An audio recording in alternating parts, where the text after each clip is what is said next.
আসসালামু আলাইকুম, সবাই কেমন আছেন? আশা করি সবাই ভালো আছেন। আপনাদের আমি অনেক ভালো আছি। তো আজকে আমি আসছি আমাদের এলাকার সরকারি কলেজে ঘুরতে। তো ঘুরতে আসার পর দেখতেছি কেউ নাই, একদম ফাঁকা। একটা মাত্র পার্সন আমি, যে এই ছাত্র সংসদে বসে রয়েছি। আমার আশেপাশে কেউ নাই। ঠিক আছে, দেখেন একদমই ফাঁকা। এই যে পাশটাও দেখেন, মাঠ পুরা ফাঁকা। এই পাশটাও দেখেন পুরা ফাঁকা, কারণ সময়টা হচ্ছে বিকেলবেলা, তো এর জন্য আর কি কেউ নাই। মানে আমি নিজে আসার পরই মানে আহাম্মক সেজে গেছি, একা একা বসে রয়েছি, বুঝছেন? কি আর বলবো।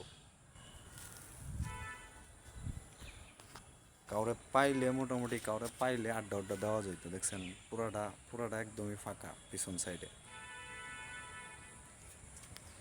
কি আর করার।